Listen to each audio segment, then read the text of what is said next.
안녕하세요. 엄마표 한글놀이 작가 이현정입니다.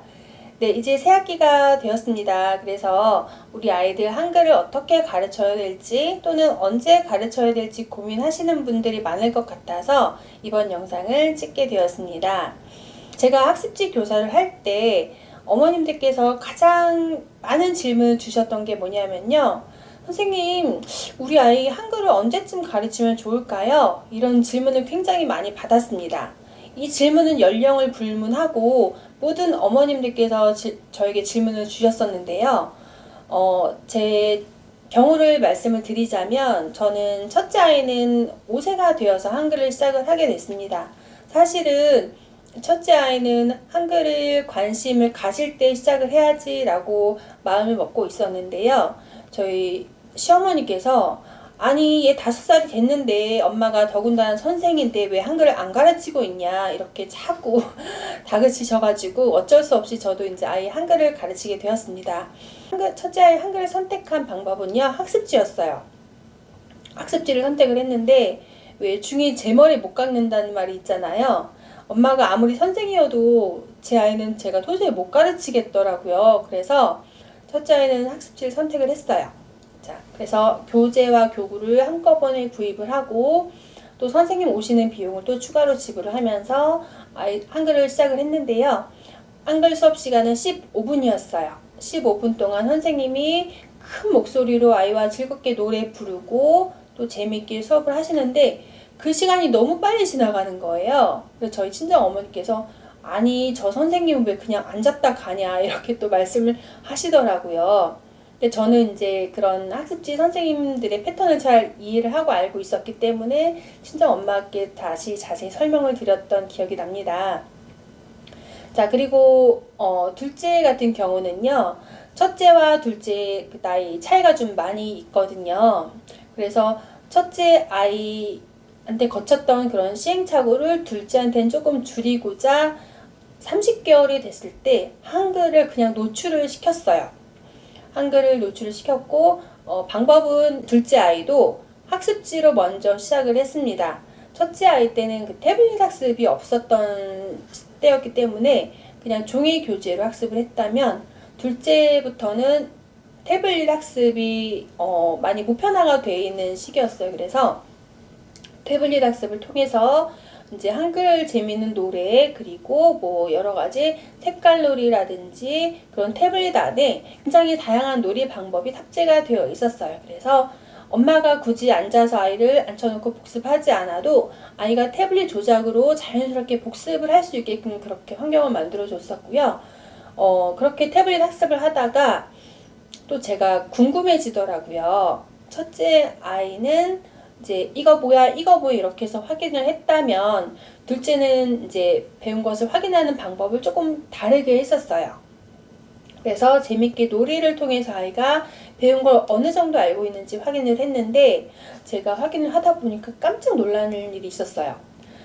학습지 교사를 오래 하다 보면 아이들이 어느 부분에서 어려하는지 제가 잘 알거든요. 보통 학습지 글자들은 이미지 글자가 많이 있어요. 그런데 아이들이 이미지 글자를 많이 학습을 하다 보면 먹글자를 썼을 때 아이들이 읽지 못하는 경우가 많았습니다. 그런데 저희 둘째가 그 이미지 글자로 공부를 하다가 제가 먹글자를 이렇게 써서 이거 뭘까 이렇게 했더니 그거를 읽더라고요. 그래서 이거 우연이겠지 하고 또 다음 글자 써서 물어봤더니 그것도 읽는 거예요. 저희 둘째 아이가 그 배웠던 모든 글자를 하나도 빠뜨리지 않고 다 읽더라고요. 그래서 너무 신기해서 또 아이에게 더 가르치고 싶은 욕심에 이제 재밌게 또 놀이를 통해서 아이를 가르쳤던 기억이 나고요. 저희 막내 같은 경우는 100% 엄마표로 학습을 진행을 했습니다. 이제 첫째와 둘째를 제가 거쳐봤잖아요. 그래서 막내는 학습지의 도움도 받지 않고 그리고 낱말 카드와 스케치북 색연필 그리고 거실을 놀이터처럼 활용을 해서 막내는 한글을 가르쳤습니다. 그렇게 해서 세 아이 다 한글을 가르치는 방법과 방식이 다 달랐고요. 이렇게 저희 세 아이들 다 다른 방식으로 한글을 가르쳤고요. 그리고 한글을 언제 깨치면 가장 좋을까요? 이런 질문에 대한 답은요. 아이마다 다 다르게 접근을 하셔야 됩니다. 제가 첫째 아이는 한글에 관심이 있을 때 접근을 하려고 했다고 말씀을 드렸잖아요. 그런데 첫째 아이는 도통 한글에 관심을 안 보이더라고요. 그래서 어쩔 수 없이 시어머니께서 하도 권유를 하신 것도 있었고, 그래서 5세 때 한글을 시작을 했고요. 또 남자 아이들이다 보니까 이 아이들이 한글에 관심을 가질 것 같지 않을 것 같은 생각이 들어서 둘째는 30개월에 시작을 했었어요.